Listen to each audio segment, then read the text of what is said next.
What's up, everybody, and welcome to my NXT review. Happy St. Patrick's Day to everybody out there. And what does NXT have planned tonight as we are 4 weeks away from NXT TakeOver Stand and Deliver, okay? With the two-night NXT event coming up, what is going to happen tonight? We kick it off with Finn Balor in the ring already, ready to cut a promo, basically talking about Kross. He said he's been waiting for him, and now Kross's time is up. Kross came out then, basically said their situation was never going to get settled until we took care of our other affairs. And Kross said, you know, it would be one-on-one or would be meaningless then if it's not going to be a one-on-one match then. But basically Balor said that everyone wants to be champion until the real champion walks in the room. And no one else has the balls to tell Kross to his face saying that he may walk and talk like a champion. But the problem is that Finn Balor is the champion. And Kross doesn't have what it takes to beat him. Kross basically promised Balor that you know what it's going to feel like to have the oxygen squeezed out of your skull when he chokes him out. But Balor said, Kross, you know what it's like to be in the main event of a takeover and choke, huh?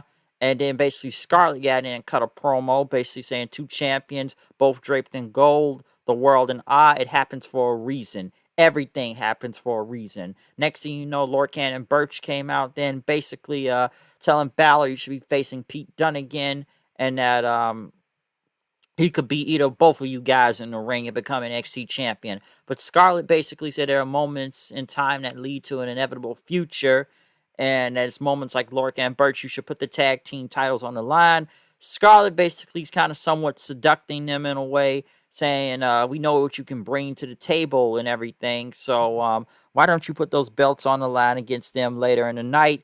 Burch and Lorcan basically agreed to do it then, as basically, Kross and Balor had a stare down, and basically getting ready for the match later on tonight on this show. So, very great way to kick off the show. Of course, we know it was going to be a takeover, stand and deliver anyway. So, I'm really looking forward to this match. I still think this Balor is just on borrowed time as the champion until takeover and Kross gets the belt back. Well, I think we all knew that a long time ago. This is now just coming closer and closer. So, get ready for that.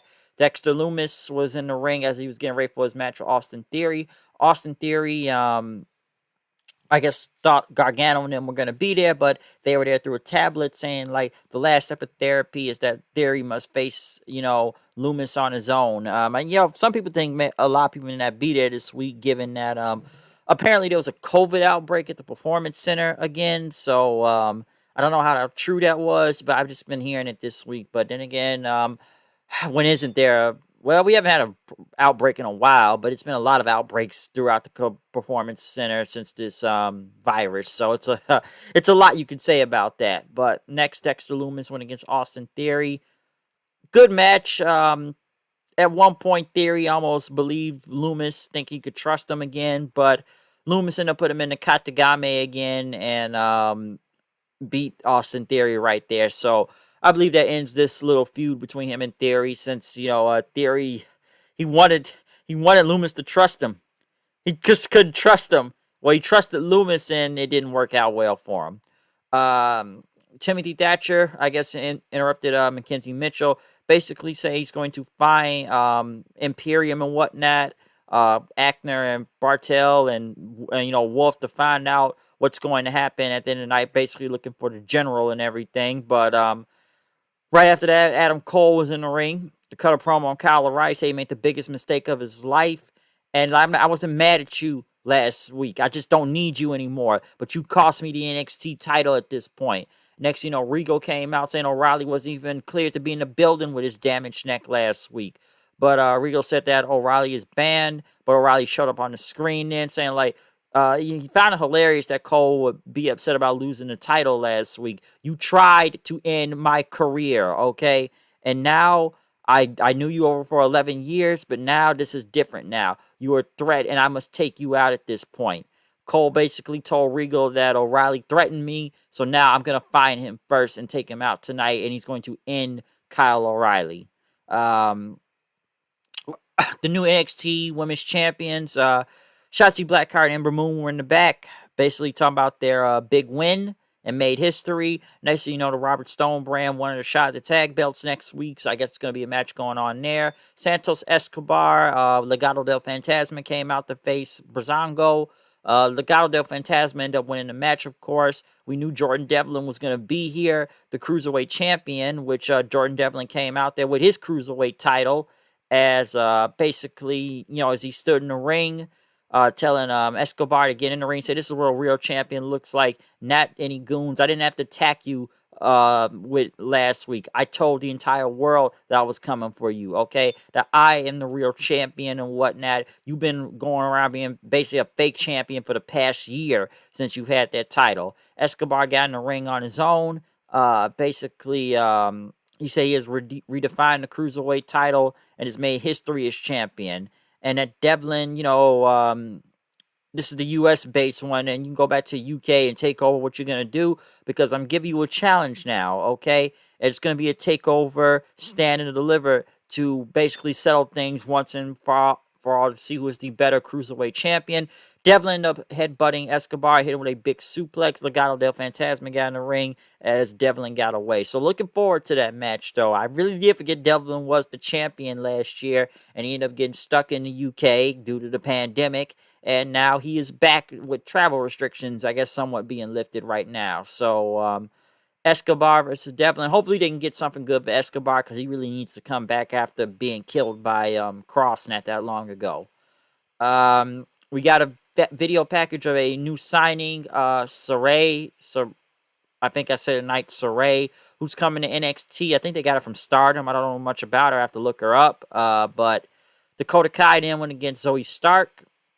Good match. Dakota Kai got the win with the detonation kick, or the Dakota kick and whatnot. Right after Io Shirai came out, had a contract, looked at Kai, basically just walked around her, gave the contract to Gonzalez and says, I want you at TakeOver. And Io left and helped Zoe Stark to the back. So, yeah, there you go, okay?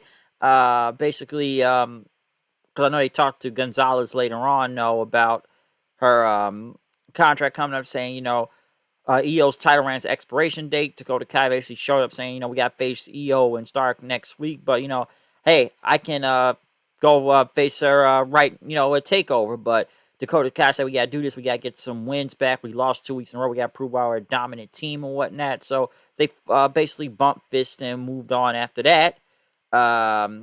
Next. What did they have next? Tommaso Ciampa went against Marcel Bartel, since he attacked Imperium as they came out. And as he attacked them, like I say, he went against Bartel. Ciampa got the win with the Willow's Bell. But then right after, Walter came out, the NXT UK champion, which they say held the belt for over 712 days at this point. So I guess Walter has finally returned to the United States. He headed to the ring. He had a stare down with Ciampa.